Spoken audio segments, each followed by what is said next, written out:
একদিনেই উল্টো সুর ইসরায়েলের ইরানে পাল্টা হামলার ঘোষণা। মধ্যপ্রাচ্য জুড়ে যুদ্ধের শঙ্কা, সতর্ক যুক্তরাষ্ট্র সহ পশ্চিমারা। আঘাত এলে কঠোর জবাবের হুঁশিয়ারি তেহরানের। বিশ্বের সবচেয়ে বড় দুর্নীতির নাম ভারতের নির্বাচনী চাঁদা। দেশ জুড়ে চলছে তুমুল বিতর্ক। 6,500 কোটি রুপি চাঁদা পেয়ে মোদীর বিজেপি শীর্ষে, পেছনে তৃণমূল কংগ্রেস।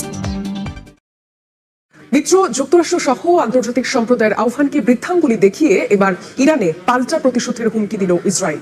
সোমবার তেল আবিবের যুদ্ধকালীন মন্ত্রিসভার বৈঠকে আসে এই সিদ্ধান্ত। এদিকে তেল আবিব তেহরান উত্তেজনার মধ্যেই ইরানের ওপর নিষেধাজ্ঞা আরোপের পরিকল্পনা করছে ইউরোপীয় ইউনিয়ন। সিরিয়ার দামেস্কে ইরানি কনসুলেটে বিমান হামলার জবাবে শনিবার ইসরায়েল ভূখণ্ডে ক্ষেপণাস্ত্র ও ড্রোন হামলা চালায় ইরান। তেল আবিব পাল্টা হামলা চালালে আরও কঠিন পদক্ষেপ নেওয়ার হুঁশিয়ারি দেয় তেহরান। ইরানের হামলা নিয়ে সোমবার ইসরায়েলি প্রধানমন্ত্রী নেতানিয়াহু নেতৃত্বাধীন যুদ্ধকালীন মন্ত্রিসভার একটি বৈঠক অনুষ্ঠিত হয়। বৈঠকে ইরানি ক্ষেপণাস্ত্র ও ড্রোন হামলার জবাব দেওয়ার সিদ্ধান্ত নেওয়া হয়।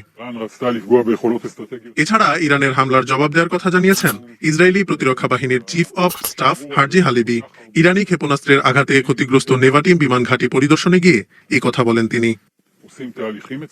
ইরানের পারমাণবিক চুল্লি ও পারমাণবিক গবেষণা কেন্দ্র লক্ষ্য করে ইসরায়েল হামলা চালাতে পারে বলে শঙ্কা প্রকাশ করেছে জাতিসংঘ। এই অবস্থায় মঙ্গলবার থেকে আবারও তেহরানের পারমাণবিক কর্মসূচি পর্যবেক্ষণ শুরু করবে আন্তর্জাতিক পারমাণবিক শক্তি সংস্থা IAEA। এদিকে মধ্যপ্রাচ্যে বড় ধরনের সংঘাত এড়াতে ইরান ও ইসরায়েল দুই পক্ষকেই সংযত থাকার আহ্বান জানিয়েছেন পশ্চিমা বিশ্ব সহ বিভিন্ন দেশের নেতারা। পাল্টা হামলা চালানোর অধিকার ইসরায়েলের রয়েছে, তবে উত্তেজনা কমাতে তেল আবিবকে হামলা চালানো থেকে বিরত থাকতে বলবো। এর পরিবর্তে বিশ্ববাসীর মনোযোগ দেওয়া প্রয়োজন হামাসের দিকে, যারা অনেক ইসরায়েলিকে জিম্মি করে রেখেছে। এদিকে ইসরায়েলের বিভিন্ন গণমাধ্যমের তথ্য অনুযায়ী কোন বিশ্ব নেতার সঙ্গে আর যোগাযোগ করছেন না প্রধানমন্ত্রী বিনিয়ামিন নেতানিয়াহু। বলা হচ্ছে চলমান উত্তেজনা ইস্যুতে কেবলমাত্র মার্কিন প্রেসিডেন্টের সাথে ফোন আলাপ করেছেন তিনি। হামলা না চালানোর পরামর্শ দেবেন এমন আশঙ্কা থেকেই আর কারোর সঙ্গে কথা বলতে চান না বলে ধারণা করা হচ্ছে। এদিকে ইসরায়েলের হামলার জেরে ইরানের উপর নিষেধাজ্ঞা আরোপের পরিকল্পনা করছে ইউরোপীয় ইউনিয়ন এবং G7। তেহরানের পারমাণবিক কর্মসূচিকে কেন্দ্র করে অবরোধ আসতে পারে বলে ধারণা করা হচ্ছে। একই সঙ্গে IRGC কেও করা হতে পারে সন্ত্রাসী তালিকাভুক্ত। মধ্যপ্রাচ্যের এই উত্তেজনা ছড়িয়ে পড়া রুখতে আমাদের পক্ষ থেকে যা কিছু করা সম্ভব সব করব।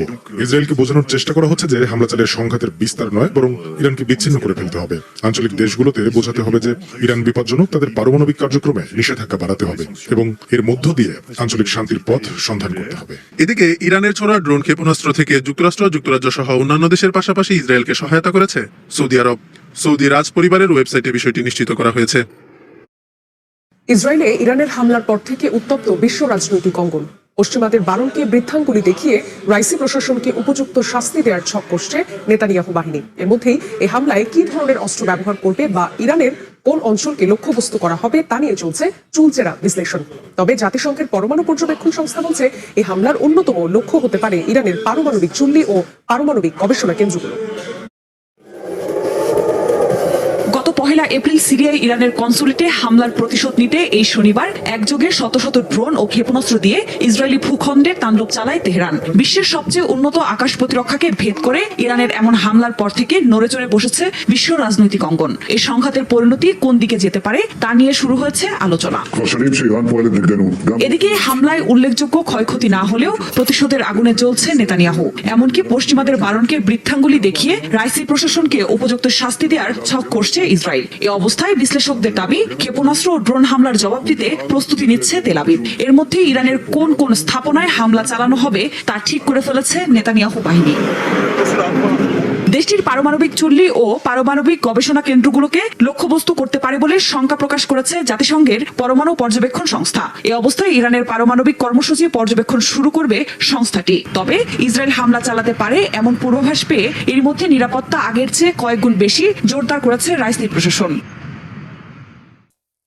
ইসরায়েল যদি ইরানের হামলার পাল্টা জবাব অস্ত্র দিয়েই দেয়, তাহলে ইরান ইসরায়েল যুদ্ধ রূপ নিতে পারে মহাযুদ্ধে, যে যুদ্ধে জড়িয়ে পড়তে পারে বিশ্বের সব পরাশক্তিগুলো। এখন পর্যন্ত ইসরায়েলে ইরানি হামলা নিয়ে কোন দেশ কি অবস্থান নিল? ইসরায়েলের বিরুদ্ধে ইরানের হামলার নিন্দা জানায়নি চীন ও রাশিয়া। অবশ্য সবাইকে সংযত থাকার আহ্বান জানিয়েছে দুই দেশই। রোববার দেওয়া এক বিবৃতিতে চীনা কর্তৃপক্ষ বলেছে বর্তমান অস্থিরতায় তারা গভীরভাবে উদ্বিগ্ন। ইরানের সঙ্গে ঘনিষ্ঠ কূটনৈতিক ও অর্থনৈতিক সম্পর্ক রয়েছে চীনের। সিরিয়ায় ইরানের কনসুলেটে হামলার পর ইরানকে প্রতিশোধ না নিতে উদ্বুদ্ধ করতে বেইজিং এর প্রতি আহ্বান জানিয়েছিল যুক্তরাষ্ট্র। তাই ইরানের পাশে থাকার আভাস রয়েছে চীন ও রাশিয়ার।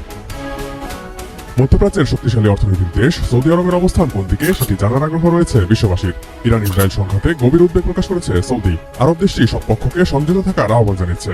সংঘাত যাতে বিস্তার লাভ না করে সেজন্য জাতিসংঘ নিরাপত্তা পরিষদের হস্তক্ষেপও কামনা করেছে দেশটি। রাজনৈতিকভাবে ইসরায়েলের মিত্র দেশ ভারত। বহু ভারতীয় নাগরিক কর্মসূত্রে ইসরায়েলে অবস্থান করছেন, তাই নাগরিকদের নিরাপত্তায় উদ্বিগ্ন ভারত।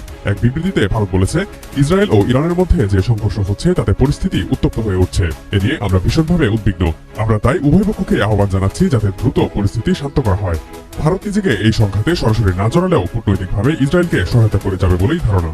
লন্ডন ভিত্তিক news website middle East Eye জানিয়েছে, সৌদি আরব, সংযুক্ত আরব আমিরাত, ওমান ও কুয়েত মার্কিন যুক্তরাষ্ট্রকে এসব দেশে অবস্থিত ঘাঁটিগুলো ব্যবহার করে ইরানের বিরুদ্ধে হামলা না চালানোর আহ্বান জানিয়েছে। পারস্য উপসাগরীয় দেশগুলো আমেরিকাকে এই কথা স্মরণ করিয়ে দেওয়ার চেষ্টা করেছে যে চুক্তির ভিত্তিতে মার্কিন সেনা মোতায়েন করা হয়েছে তাতে অন্য দেশে হামলা চালানোর কথা বলা হয়নি। এমনকি মার্কিন যুদ্ধ বিমানগুলো যাতে এসব দেশের আকাশসীমা ব্যবহার করে ইরানে হামলা চালাতে না পারে সে চেষ্টাও করছে পারস্য উপসাগরীয় আরব দেশগুলো। ল্যাটিন আমেরিকার দেশ আর্জেন্টিনা এক বিবৃতিতে ইসরায়েলের প্রতি সংহতি জানিয়ে ইরানের নিন্দা জানিয়েছে। তবে প্রতিবেশী দেশ ব্রাজিল নিরপেক্ষ অবস্থান ব্যক্ত করে এই অঞ্চলের অস্থিরতা বন্ধের জোর আহ্বান জানিয়েছেন। ইরানের হামলার নিন্দা জানিয়ে ও ইসরায়েলের প্রতি সমর্থন ব্যক্ত করে বিবৃতি দিয়েছে কানাডা ও যুক্তরাজ্যের প্রধানমন্ত্রী। বিবৃতি দিয়ে ইসরায়েলের প্রতি পূর্ণ সমর্থন জানিয়েছে ফ্রান্স ও জার্মানিও। ইউরোপীয় ইউনিয়ন ও G7 ইরানের হামলার নিন্দা জানিয়ে উত্তেজনা না বাড়াতে সব পক্ষকে আহ্বান জানিয়েছে। তুরস্ক ইরানের হামলার নিন্দা জানায়নি, তবে এই অঞ্চলে উত্তেজনা না বাড়িয়ে সংকট সমাধানে কূটনৈতিক পথ বেছে নেওয়ার আহ্বান জানিয়েছে। এদিকে হামলার পরপরই যুক্তরাষ্ট্রের প্রেসিডেন্ট জো বাইডেনের সাথে ফোনালাপ করেছেন ইসরায়েলি প্রধানমন্ত্রী বেনিয়ামিন নেতানিয়াহু। ফোনালাপে বাইডেন বলেছেন, ইরানের বিরুদ্ধে কোনো আক্রমণাত্মক অভিযানে অংশ নেবে না যুক্তরাষ্ট্র। এই ধরনের অভিযানকে সমর্থন করবে না তারা। তবে পরবর্তীতে মার্কিন প্রেসিডেন্ট জো বাইডেন জানিয়েছেন, ইরানের হামলার সমন্বিত কূটনৈতিক জবাব দিতে G7 নেতাদের সঙ্গে আলোচনা করবেন তিনি। ইসরায়েলি নেতাদের সঙ্গে বাইডেনের টিমের সদস্যরা সার্বক্ষণিক যোগাযোগ রাখছেন বলেও জানিয়েছেন তিনি। তবে এই ব্যাপারে কলম্বিয়ার প্রেসিডেন্ট গুস্তাভো পেত্রোর বক্তব্য আলাদা করে তুলে ধরার মতো। তিনি বলেছেন, ইরানের এই হামলা অনুমান করার মতোই ছিল। বিশ্ববাসীর যখন তাদের অর্থনীতিকে কার্বন শূন্য করে গড়ে তোলার সময়, তখন আমরা তৃতীয় বিশ্বযুদ্ধের দ্বার প্রান্তে এসে দাঁড়িয়েছি।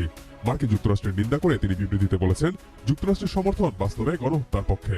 সবাই জানে যুদ্ধ কিভাবে শুরু হয়, কিন্তু কেউ জানে না যুদ্ধের শেষ কোথায়। তিনি ইসরায়েলি জনগণকেও তাদের শাসকদের পাগলামি থামাতে ঐক্যবদ্ধ হতে আহ্বান জানান।